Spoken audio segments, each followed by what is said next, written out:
थे, आप ऐड बोले नहीं थे क्लास पूछेंगे। में बताएंगे। अच्छा क्या पूछी थी बताओ। सर क्वेश्चन ये था कि मेटालिक ऑक्साइड्स में कलर कहाँ से आता है। तो अभी तो क्लास में बताएंगे, मतलब ये नहीं बोले थे आज बताएंगे, बोले थे जब एटॉमिक स्ट्रक्चर पढ़ाएंगे तब बताएंगे। ऑक्साइड्स में कलर के दो तीन रीजंस होते, दो तीन तीन रीजंस होते हैं एक्चुअल में। तीन में से एक रीजन हम लोग एटॉमिक स्ट्रक्चर में समझ सकते हैं जब हम लोग 11th क्लास का स्ट्रक्चर ऑफ एटम पढ़ेंगे तो, और उस एक रीजन को हम रिलेट करके बाकी रीजन से एक्सप्लेन कर देंगे। तो अभी नहीं बताएंगे उस चीज को, ठीक है। चलो भाई ध्यान दो। एक पेन 4 रुपए का था, मेरे पास 40 रुपए थे, दुकानदार के पास 10 पेन था। तो जब हम दुकान में गए तो 40 रुपए एग्जैक्टली खत्म होगा, 10 पेन एग्जैक्टली खत्म होगा, मतलब दुकानदार के पास 10 पेन खत्म होगा, मेरे पास एग्जैक्टली 40 रुपए खत्म होगा, और 10 पेन मिल जाएगा हमको, दुकानदार को 40 पेन मिल जाएगा। तो बेसिकली हम लोग का जो दोनों रिएक्टेंट है वो दोनों के दोनों रिएक्टेंट खत्म हो गया और अपना प्रोडक्ट का फॉर्मेशन हो जा रहा है, ऐसा बोलते हुए चल रहे हैं, पहला चीज। बट अगर मान लो दुकानदार के पास 8 पेन है और मेरे पास 40 रुपए है, तो ऑल्दो मेरे पास सफिशिएंट अमाउंट है, लेकिन फिर भी क्योंकि दुकानदार के पास पेन कम है, तो इसका मतलब ये पेन वाला पार्ट तो खत्म हो जाएगा, लेकिन उसके हिसाब से मेरे पास केवल 32 रुपए खत्म होंगे और हम लोग का 8 रुपए बचा रह जाएगा। मतलब है मेरे पास सफिशिएंट अमाउंट, लेकिन फिर भी सामने तो वाले के कौन सा पास टॉपिक पे पढ़ाई हुआ है सर अभी? मोल मोल कंसेप्ट, मोल मोल एनालिसिस, ठीक है। तो ऑल्दो मेरे पास सफिशिएंट अमाउंट है, लेकिन फिर भी पेन कम है दुकानदार के पास, मतलब दूसरे रिएक्टेंट के पास रिएक्टेंट कम है, तो पहला रिएक्टेंट खत्म हो गया, मेरे पास अमाउंट बचा रह गया कुछ ना कुछ, और हम लोग 8 पेन लेके आ सकते हैं। मतलब जो चीज कम था उसके हिसाब से हम लोग अपना ट्रांजेक्शन पूरा कर सकते हैं। अगर मान लो कि दुकानदार के पास 10 पेन है, बट मेरे पास 32 रुपीज है, तो इस बार दुकानदार के पास सफिशिएंट पेन है बट मेरे पास पैसा कम है। इसका मतलब मेरा पैसा कम होने की वजह से ये खत्म होगा, दुकानदार को 8 ही पेन देना पड़ेगा, इसके पास 2 पेन बचा रह जाएगा। इसका मतलब है कि इस बार भी 8 पेन ही मिलेगा हम लोग को। तो दोनों रिएक्टेंट में से कोई भी एक पार्ट अगर कम हो गया, कोई भी एक पार्ट कम हो गया, तो प्रोडक्ट कम मिल रहा है। और जो पार्ट कम है वो तो चलो ठीक है खत्म हो रहा है, लेकिन जो पार्ट ज़्यादा है वो हमेशा बचा हुआ रहेगा। जो पार्ट ज़्यादा होगा हमेशा उस चीज़ को हम लोग एक्सेस रिएजेंट बोला करते हैं। बोलने का तरीका होता है जो पार्ट ज़्यादा है that is called as excess reagent, और जो पार्ट कम होगा that is called as limiting reagent.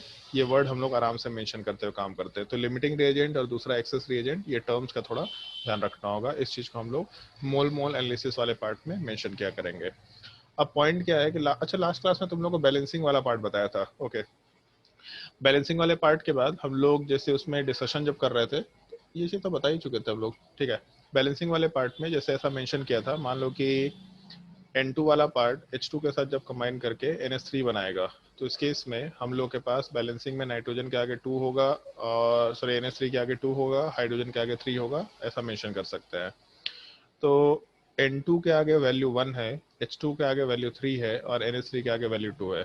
तो इस केस में ये जो 1, 3 और 2 है, इन तीनों के तीनों कोफिशिएंट्स को, जो कि हर एक रिएक्टेंट या प्रोडक्ट, मतलब बेसिकली एक रिएक्शन के कंपोनेंट्स के आगे रिएक्शन को बैलेंस करने पे जो हम लोग कोफिशिएंट पुटअप कर रहे हैं, इन चीज़ों को हम लोग बोलने के लैंग्वेज में स्टोइकियोमेट्रिक कोफिशिएंट बोला करते हैं। ये बोलने का लैंग्वेज होता है कि जब भी कभी एक रिएक्शन को हम लोग रिप्रेजेंट करेंगे इन द बैलेंस फॉर्म, तब उस केस में हर एक कंपोनेंट के आगे हम लोग जो भी पार्ट एड अप करेंगे that is called as stoichiometric coefficient. ये टर्म थोड़ा ध्यान रखना।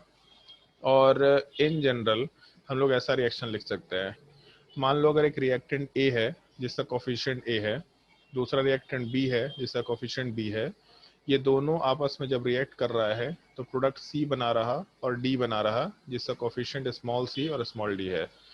तो इन जनरल हम लोग ऐसा हमेशा कंसिडरेशन लेके चला करेंगे ये जनरलाइज रिएक्शन वाले पार्ट में, कि small A, small B, small C और small D are stoichiometric coefficient of A, B, C and D. सबसे पहला चीज ये हम लोग को ध्यान रखना है।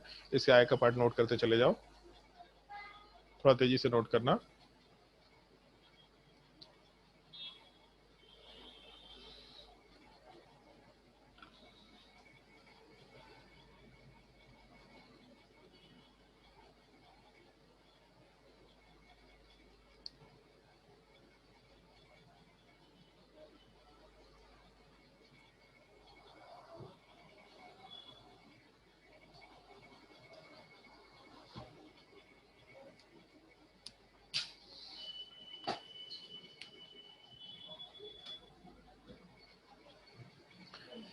जब भी कभी हम लोग किसी जनरलाइज रिएक्शन की बात करेंगे तो इसी तरीके से A plus B gives C plus D ऐसा मेंशन करते हुए काम करेंगे, जहाँ पे कैपिटल ए और कैपिटल ई वाला पार्ट रिएक्टेंट है, स्मॉल सॉरी कैपिटल सी और कैपिटल डी वाला पार्ट हम लोग का प्रोडक्ट है, ऐसा मेंशन कर रहे हैं हम लोग।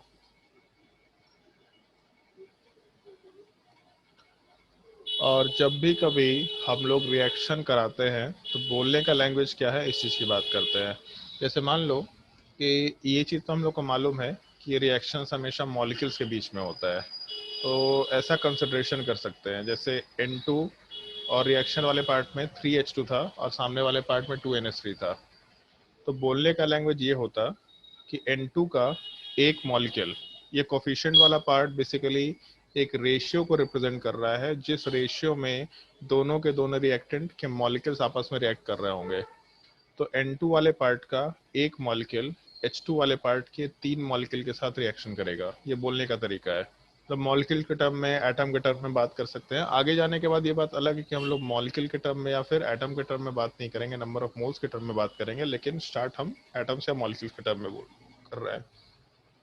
N2 का एक मॉलिक्यूल, क्योंकि यहाँ कोफिशिएंट 1 है, तो N2 का एक मॉलिक्यूल H2 के 3 मॉलिक्यूल के साथ रिएक्शन करेगा, ऐसा हम लोग बोल सकते हैं।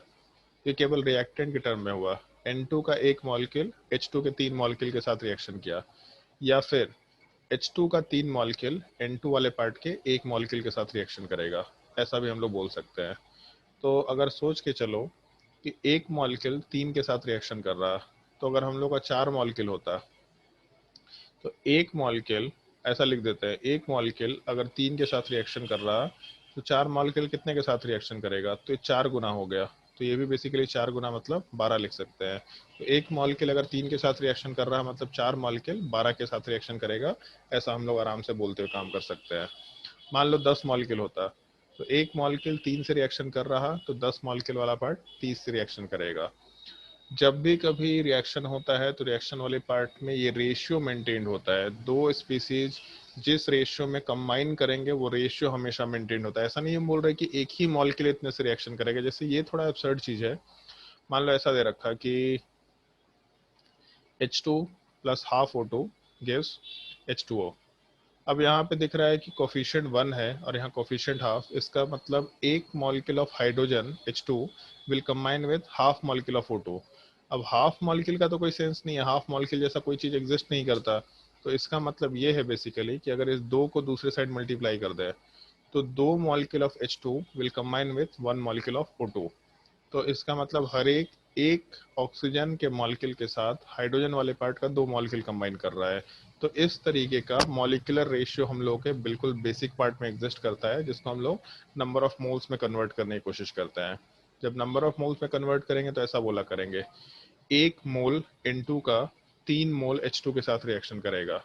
मतलब इस कोफिशिएंट से ऐसा मत सोचना कि ये नंबर ऑफ मोल्स है। बहुत सारे लोग कंफ्यूज कर जाते हैं कि ये 1 और 3 नंबर ऑफ मोल्स है। ये नंबर ऑफ मोल्स नहीं है, ये बस एक रेशियो है, जिस रेशियो में नाइट्रोजन और हाइड्रोजन के एटम्स या मॉलिक्यूल्स आपस में कंबाइन कर रहे हैं।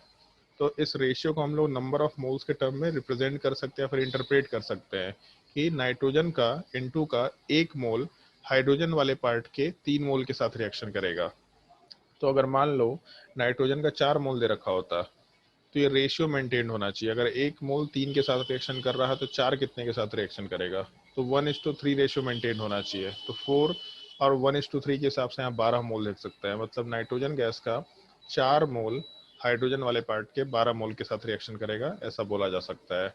मान लो अगर ये रिएक्शन दे रखा, कैल्शियम ऑक्साइड प्लस CO2 और सामने वाले पार्ट में CaCO3, तो इस केस में बैलेंसिंग के बाद वैल्यू 1 और 1 आएगा। इसका मतलब दोनों रिएक्टेंट 1:1 रेशियो में रिएक्शन कर रहा है। मतलब जितना कैल्शियम ऑक्साइड का मॉलिक्यूल लेके चलेंगे उतना ही CO2 चाहिए। अगर 10 मॉलिक्यूल लेंगे तो इधर भी 10 चाहिए, अगर 20 मॉलिक्यूल लेंगे तो इधर भी 20 चाहिए, अगर Na मॉलिक्यूल्स लेंगे तो यहाँ वाले पार्ट में भी Na मॉलिक्यूल्स चाहिए। मतलब बेसिकली नंबर ऑफ मोल्स में 1:1 रेशियो चलेगा। अगर इसका हम लोग n मोल्स लेंगे तो सामने वाले पार्ट के भी n मोल्स का ही रिएक्शन होगा, ऐसा हम लोग आराम से बोल सकते हैं। तो इस चीज़ का ध्यान रखना, जब भी कभी दो रिएक्टेंट्स आपस में रिएक्ट करते हैं तो हमेशा रिएक्शन उनके स्टोइकियोमेट्रिक कोफिशिएंट के रेशियो में होता है। अब हम लोग जो स्टोइकियोमेट्रिक कोफिशिएंट का रेशियो मेंटेन करके चलेंगे वो किस चीज़ के लिए मेंटेन करके चलेंगे, तो मॉलिक्यूल के लिए कर सकते हैं, एटम्स के लिए कर सकते हैं, नंबर ऑफ मोल्स के लिए कर सकते हैं, मास के लिए नहीं करेंगे। मास के टर्म में हम लोग बात नहीं करते हैं कभी भी। तो जब हम लोग एटम्स या मॉलिक्यूल्स के टर्म में बात कर रहे हैं, तो एटम एंड मॉलिक्यूल से के टर्म में बात करने से बेटर है कि हम लोग नंबर ऑफ मोल्स के टर्म में बात कर ले, क्योंकि नंबर ऑफ मोल्स ज़्यादा इजी टर्म है। क्योंकि अगर हम लोग मॉलिक्यूल्स के टर्म में बात करेंगे तो बहुत बड़े बड़े नंबर्स लिखने पड़ेंगे हम लोग को। तो मोल्स लिखना ज़्यादा आसान काम होता है। कि अगर हम लोग एक नॉर्मल मास की बात करें, मान लो इसका 100 ग्राम लेके चले, तो 100 ग्राम के हिसाब से इसका मास वाला पार्ट इतना हाई है कि number of molecule 6.022 into 10⁻23 and 6.02 के जगह पे हो सकता है 12.046 इंटू 10⁻23 हो जाए। तो मॉलिक्यूल्स के टर्म में बोलना थोड़ा एब्सर्ड लगता है, बोल सकते हैं, गलत नहीं है, बट बोलना थोड़ा एब्सर्ड लगता है, थोड़ा अनकन्वेंशनल लगता है। तो इसलिए हम लोग नंबर ऑफ मोल्स के टर्म में हमेशा बात किया करते हैं। लेकिन जब भी कभी नंबर ऑफ मोल्स के टर्म में बात करेंगे, तब भी हम लोगों को ये स्टोइकियोमेट्रिक रेशियो वाले पार्ट को या स्टोइकियोमेट्रिक कोफिशिएंट के रेशियो वाले पार्ट को मेंटेन करके बात करना होगा। मतलब बेसिकली जब भी हम लोग दो कंपाउंड के बीच में या दो एलिमेंट्स के बीच में या दो रिएक्टेंट्स के बीच में रिएक्शन कराएंगे, तो उस रिएक्शन को कराते वक्त हमेशा हम लोगों के स्टोइकियोमेट्रिक कोफिशिएंट का रेशियो मेंटेन्ड होगा उनके नंबर ऑफ मोल्स के रिएक्शन होने के टाइम पे। मतलब 1 mole of calcium oxide will combine with 1 mole of CO2। अगर मान लो हम लोग ये एग्जांपल लेके चले, चलो ये एग्जांपल ले लेते हैं। C4H10 और ऑक्सीजन के साथ कंबाइन होने के बाद CO2 बनाया और साथ ही साथ H2O का फॉर्मेशन किया। तो रिएक्शन वाले पार्ट में एक काम करते हैं, C4H8 कर देते हैं, x प्लस वाई बाई 4, मतलब यहाँ 6 आ जाएगा। बैलेंसिंग करके देख लेना, वहाँ 6 आ जाना चाहिए। ठीक है, हम कैसे बैलेंसिंग किए उसका तरीका एक है, हम तुम लोग को बता देंगे। तो इस केस में जैसे इसको जब बैलेंस करेंगे, तो बैलेंस करने पे यहाँ 4 आएगा और यहाँ वाले पार्ट में 4 आएगा। तो C4 वाले पार्ट के आगे कोफिशिएंट 1 आ रहा, जबकि O2 का आगे कोफिशिएंट 6 वाला पार्ट है। तो अब यहाँ पे बोलने का लैंग्वेज क्या होगा, हम लोग का C4H8 वाले पार्ट का 1 मोल O2 वाले पार्ट के 6 मोल्स के साथ कंबाइन कर रहा है। ये अपने बोलने का लैंग्वेज होगा, या उल्टा ही बोल सकते हैं, O2 वाले पार्ट का 6 मोल हम लोग के 1 मोल के साथ रिएक्शन कर रहा है। तो दोनों लैंग्वेज में बात कर सकते हैं हम लोग। अगर हम लोग C4H8 के पास हिसाब से बात करें कि इसका 1 मोल ऑक्सीजन के 6 मोल के साथ रिएक्शन कर रहा, तो उसके आगे भी बढ़ सकते थे कि अगर 2 मोल लेते तो इसका जस्ट डबल लिया, इसका मतलब इसका भी डबल लेना पड़ेगा 12 मोल। अगर हम लोग यहाँ 3 मोल लेते मतलब इसका ट्रिपल लिया, तो इसका भी ट्रिपल लेना पड़ेगा, मतलब 18 मोल, ताकि हम लोग का जो रेशियो है 1:6 मेंटेन होता चला जाए। तो अगर 1 मोल 6 मोल से रिएक्शन कर रहा है, तो 2 मोल कितने से रिएक्शन करेगा, तो जस्ट डबल लिए हैं, तो सामने का भी जस्ट डबल चाहिए, मतलब 12 मोल।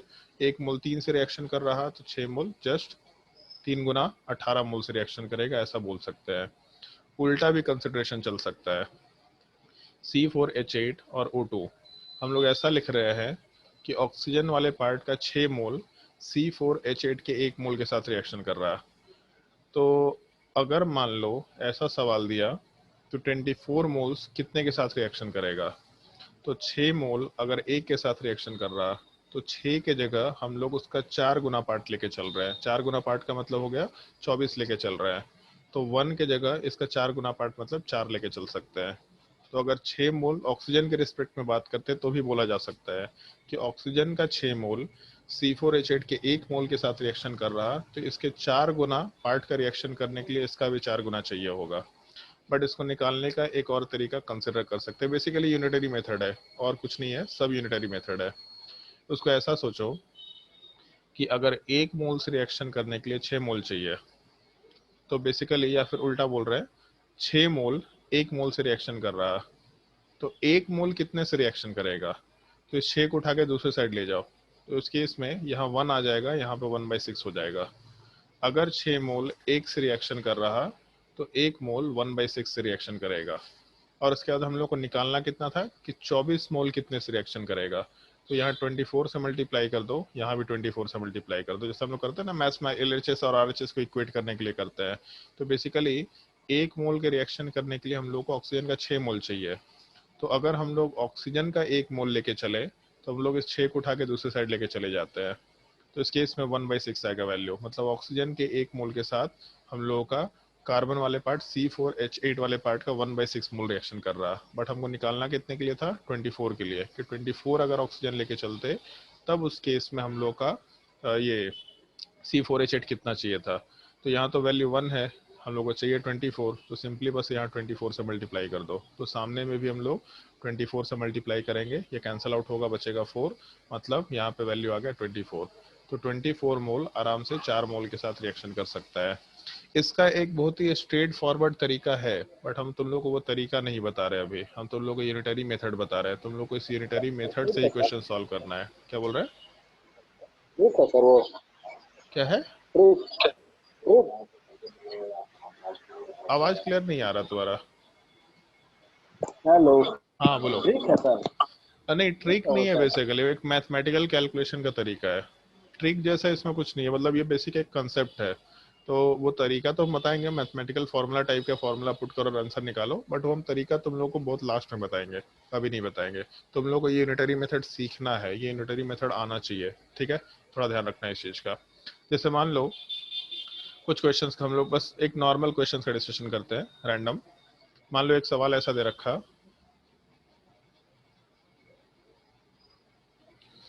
मान लो ये दे रखा है 5A + 3B, तो बस हम, और प्रोडक्ट कुछ भी बना रहा है, हमको नहीं पता कि प्रोडक्ट क्या बन रहा है, तो हम अलग अलग सिनेरियो लेके चल रहे हैं, ठीक है।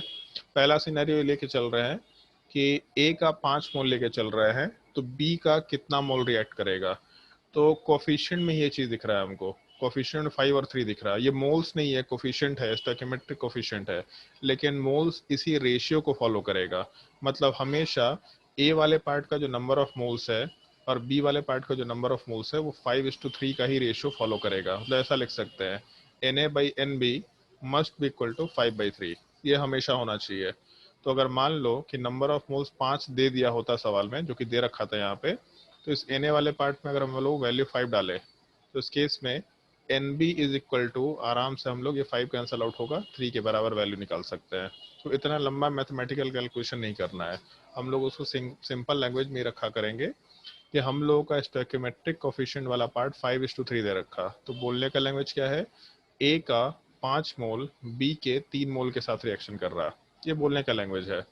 और हम लोग का 5 मोल दे ही रखा है, तो 5 मोल आराम से हम लोग के बी वाले पार्ट के 3 मोल के साथ रिएक्शन करेगा, ये निकाल सकते हैं। मान लो दूसरे वाले केस की बात करते हैं कि बी वाले पार्ट का 9 मोल दे रखा और पूछा है ए के कितने मोल के साथ बी का 9 मोल रिएक्ट करेगा। मतलब जो भी जो ना fill in the blanks type का जो हम लिखते जा रहे हैं, उसके बाकी बचे हुए वैल्यू को निकालना है। तो अगर बी वाले पार्ट का 9 मोल्स दे रखा, तो ए वाले पार्ट का कितना मोल्स रिक्वायर्ड होगा। तो जैसे एक चीज देखो यहाँ पे, अगर हम लोग लिखे ऐसा 3 मोल 5 से रिएक्शन कर रहा, तो इसका मतलब 1 मोल कितने से रिएक्शन करेगा, तो 3 को उठा के दूसरी साइड लेके चले गए, तो 1 मोल 5/3 से रिएक्शन करेगा। और है कितना अपने पास, 9 मोल, तो 1 के जगह पे 9 चाहिए अपने को, तो इधर 9 मल्टीप्लाई कर दो, इधर भी 9 मल्टीप्लाई कर दो, ये कैंसिल आउट होगा, बचेगा यहाँ पे 15। इसका मतलब 9 मोल से हम लोग आराम से 15 मोल का रिएक्शन करा सकते हैं, ऐसा बोला जा सकता है। अब बोलने के लैंग्वेज में बात करते हैं, अगर 3 मोल 5 से रिएक्शन कर रहा, तो 3 का 3 गुना है बेसिकली, तो 3 का अगर 3 गुना लेंगे तो 5 का भी 3 गुना लेना पड़ेगा। उसको ऐसा समझ लो, शुरू का 3 मोल 5 मोल से रिएक्शन किया, तो अगला 3 मोल वापस से 5 मोल से रिएक्शन किया, अगला 3 मोल वापस से 5 मोल से रिएक्शन किया, तो टोटल 9 मोल हो गया और यहाँ पे टोटल 15 मोल हो गया। इसी चीज को हम लोग अलग अलग तरीके से जज करने की कोशिश कर रहे हैं, यूनिटरी मेथड वाले पार्ट में पुट अप करने की कोशिश कर रहे हैं। तो इस केस में अगर 9 मोल दिया, तो 9 मोल वाले पार्ट के हिसाब से हम लोग निकाल सकते हैं कि ए वाले पार्ट का हम लोग का 15 मोल रिक्वायर्ड होगा अपने रिएक्शन में पार्टिसिपेट करने के लिए। मान लो हम सवाल को थोड़ा चेंज करते हैं, ए वाले पार्ट का मान लो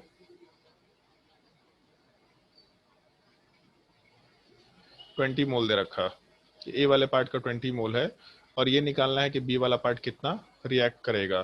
तो कैसे निकालेंगे, तो सिंपली 5 मोल 3 से रिएक्शन कर रहा है, तो यहाँ 20 अगर दिख रहा तो सीधा हम यहाँ 4 से मल्टीप्लाई करके 20 में जा रहे हैं, इसका मतलब इसको भी 4 से मल्टीप्लाई करके सीधा 12 वाले पार्ट में जा सकते हैं, 12 मोल अपना आंसर निकल के आ जाएगा। तो अगर हम लोग के पास सवाल में 20 मोल्स ए का दे रखा और बी के नंबर ऑफ मोल्स निकाल रहे हैं, मतलब बी के 12 मोल्स निकाले जा सकते हैं। यूनिटरी मेथड है, बस हम लोग उस चीज़ को इंटरप्रेट करने की कोशिश कर रहे हैं, उस पैटर्न को पकड़ने की कोशिश कर रहे हैं। एक बार जो समझ में आ गया क्वेश्चन में, बस नंबर ऑफ मोल्स निकालना है, क्वेश्चन सॉल्व करते जाना है। जैसे मान लो सवाल में ऐसा दे रखा कि ए वाले पार्ट का 22.5 मोल है, तो बी वाले पार्ट का कितना मोल रिक्वायर्ड होगा? एक बार ट्राई करके देखो तुम लोग खुद से। अगर ए का 22.5 मोल्स गिवन है तो बी वाले पार्ट के कितने मोल्स रिक्वायर्ड होंगे रिएक्शन करने के लिए?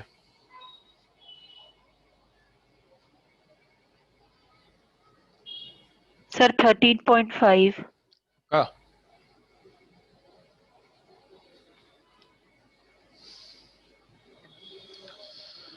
चलो एक इंसान का आंसर आ गया, तो कैलकुलेशन करते हैं। अब यहाँ पे थोड़ा हो सकता है दिमाग लगाना पड़े कि सर 22.5 कैसे रिलेट करें। मान लो नहीं समझ में आ रहा, हो सकता है कि और भी ज़्यादा थोड़ा डिफरेंट टाइप का डेसिमल दे रखा हो, तो कोई दिक्कत नहीं है। 5 है, इधर 3 दे रखा था, तो इस केस में 5 मोल 3 मोल के साथ रिएक्शन कर रहा है। तो अगर यहाँ 1 लेके चले, बेसिकली 5 को उठा के दूसरी साइड ले जा रहे हैं, तो यहाँ पे 3/5 होना चाहिए। और चाहिए कितना अपने को? 22.5। तो इधर भी 22.5 से मल्टीप्लाई कर दिया, दूसरे साइड भी 22.5 से मल्टीप्लाई कर दिया। तो 22.5 मोल्स जब ये कैंसिल आउट होगा तो 4.5 के बराबर वैल्यू आएगा। 12 और 0.5 का मतलब हो गया 1.5, टोटल 13.5 के बराबर वैल्यू आएगा। मतलब ए वाले पार्ट का 22.5 मोल्स बी वाले पार्ट के 13.5 मोल्स के साथ रिएक्शन करेगा, ऐसा हम लोग आराम से बोल सकते हैं। सवाल और भारी करते जा रहे हैं।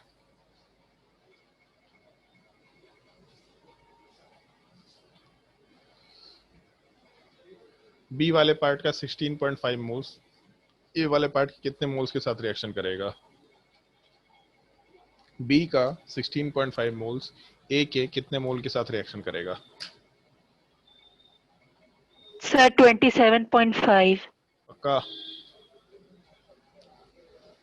27.5 है ज्यादा? सर 27.5। 27.5। तो कैसे निकाले? तो इस रेशियो से मेंटेन कर लिए। 5 और यहाँ वाले पार्ट में 3 दे रखा है, तो 3 की जगह 16.5 चाहिए। तो आइदर सीधा कितने फैक्टर से मल्टीप्लाई किए ये निकाल लो, तो 5.5 के फैक्टर से मल्टीप्लाई कर रहा है, तो इसको भी उसी फैक्टर से मल्टीप्लाई कर दो। तो 5 इंटू 5 25, और 0.5 इंटू 5 2.5, मतलब 25 प्लस 2.5 27.5 का वैल्यू आएगा। तो 16.5 आराम से 27.5 मोल्स के साथ रिएक्शन करेगा।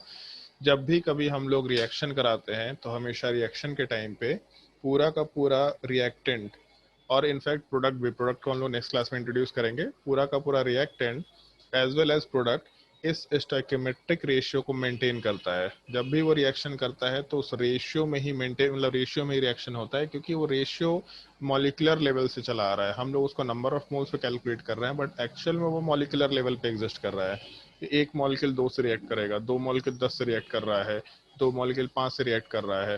तो मॉलिक्यूलर लेवल पे जो रेशियो है वही मल्टीप्लाई होता जा रहा है। 2 मॉलिक्यूल 5 से रिएक्ट कर रहा था, तो 4 मॉलिक्यूल 10 से रिएक्ट करेगा, फिर 6 मॉलिक्यूल हम लोग के 15 से रिएक्ट करेगा। वो जब बढ़ते गया तो बहुत लार्जर नंबर को हम लोग नंबर ऑफ मोल्स में रिप्रेजेंट करना शुरू किया, लेकिन वो रेशियो हमेशा हम लोग का मेंटेन्ड होगा। उस रेशियो के टर्म में ही हम लोग हमेशा क्वेश्चन सॉल्व करते हैं, और हमेशा हम लोग नंबर ऑफ मोल्स के टर्म में क्वेश्चन सॉल्व करते हैं। मतलब जब भी कभी सवाल देगा तो अभी इनिशियल स्टेज में चाहे मास दे रखा हो, चाहे वॉल्यूम दे रखा हो, चाहे हम लोग का प्रेशर दे रखा हो, हर एक चीज को हमेशा हम लोग नंबर ऑफ मोल्स के टर्म में कन्वर्ट करके क्वेश्चन सॉल्व किया करते हैं। आगे जाने के बाद मालूम पड़ेगा कि वॉल्यूम के टर्म में डायरेक्टली कैलकुलेशन कर सकते हैं, प्रेशर के टर्म में डायरेक्टली कैलकुलेशन कर सकते हैं, या फिर हम लोग कंसंट्रेशन के टर्म में भी डायरेक्टली कैलकुलेशन कर सकते हैं। तो इन फ्यूचर, अभी तो हम लोग केवल मोल के टर्म में कैलकुलेशन सीखेंगे, इन फ्यूचर फिर हम लोग उस चीज को थोड़ा एक्सटेंड करके अलग अलग फैक्टर्स में भी कैलकुलेशन वाले पार्ट पे आराम से जा सकते हैं। यहाँ तक के पार्ट में किसी को अगर कोई डाउट है तो पूछो, और अगर डाउट नहीं है तो नेक्स्ट क्लास में कंटिन्यू करेंगे। वैसे नेक्स्ट क्लास में हम तुम लोग एटॉमिक स्ट्रक्चर का डाउट डिस्कशन नहीं करेंगे। मेरा 2 दिन से हम सोच रहे थे मोल कंसेप्ट खत्म करके, दोनों दिन मेरा डिस्कशन में निकल गया, तो इसलिए नेक्स्ट क्लास में हम डिस्कशन नहीं करेंगे, पहले पढ़ाएंगे तब उसका डिस्कशन करेंगे। कोई डाउट है तो बताओ। सर एक डाउट था। बोलो। सर जैसे कोई जैसे रिएक्शन है तो हाँ उसमें जो 1 3 2 है वो सब कोएफिशिएंट्स है, तो हाँ सर ये तो स्टोइकियोमेट्रिक कोएफिशिएंट रेशियोज है ना, तो हाँ। सर फिर हम लोग फिर ऐसा क्यों डायरेक्टली लिख देते कि 1 mole of x reacts with 3 moles of तो यही चीज तो बताया y। कि जो स्टोइकियोमेट्रिक कोफिशिएंट है वो बेसिकली दोनों दोनों रिएक्टेंट्स किस रेशियो में कंबाइन कर रहे हैं मॉलिक्यूलर लेवल पे। तो अगर मान लो कि मॉलिक्यूलर लेवल पे 1:2 रेशियो है, तो 1:2 रेशियो हमेशा मेंटेन होगा। अगर एक मॉलिक्यूल है तो दूसरे का 2 मॉलिक्यूल लिया, एक का Na मॉलिक्यूल है तो दूसरे का 2Na मॉलिक्यूल लिया। तो जब हम लोग नॉर्मल कैलकुलेशंस करेंगे तो हम लोग ग्राम के टर्म में कैलकुलेशन करते हैं। अब जैसे ही हम लोग ग्राम वाले पार्ट में जाएंगे तो वहाँ पे एक प्रॉब्लम अराइज होगा कि ग्राम के टर्म में अगर कैलकुलेशन करते हैं तो नंबर ऑफ मॉलिक्यूल्स या नंबर ऑफ एटम बहुत लार्ज हो जाएंगे। तो वहाँ पे नंबर ऑफ मॉलिक्यूल्स बोलना कैलकुलेशन में लिखते वक्त डिफिकल्टी क्रिएट करेगा। जैसे हम लोग नंबर ऑफ मोल्स इंट्रोड्यूस क्यों किए, क्योंकि मास के टर्म में अगर नंबर ऑफ मॉलिक्यूल्स को रिप्रेजेंट करें तो बहुत बड़ा बड़ा वैल्यू होगा। बार बार 12.046 इंटू 10⁻23, 6.022 इंटू 10⁻23 बार बार ऐसा लिखना पड़ेगा। तो मॉलिक्यूल्स के टर्म में ना लिखना पड़े इसलिए हम लोग मोल्स लिख दिया कर रहे हैं, ताकि थोड़ा इजी लैंग्वेज में थोड़ा छोटे वैल्यू में अपना काम हो जाए। बट कर हम लोग वही काम रहे हैं। वो स्टोइकियोमेट्रिक रेशियो कुछ नहीं है बेसिकली, दोनों रिएक्टेंट मॉलिक्यूलर लेवल पे किस रेशियो में कंबाइन कर रहा है वो रेशियो वाला पार्ट है, और वो रेशियो मोल्स में ही मेंटेन हो रहा है। बस हम लोग उसको देख नहीं पा रहे क्योंकि मोल्स में हम लोग बहुत बड़े स्केल पे काम कर रहे हैं। और कोई डाउट?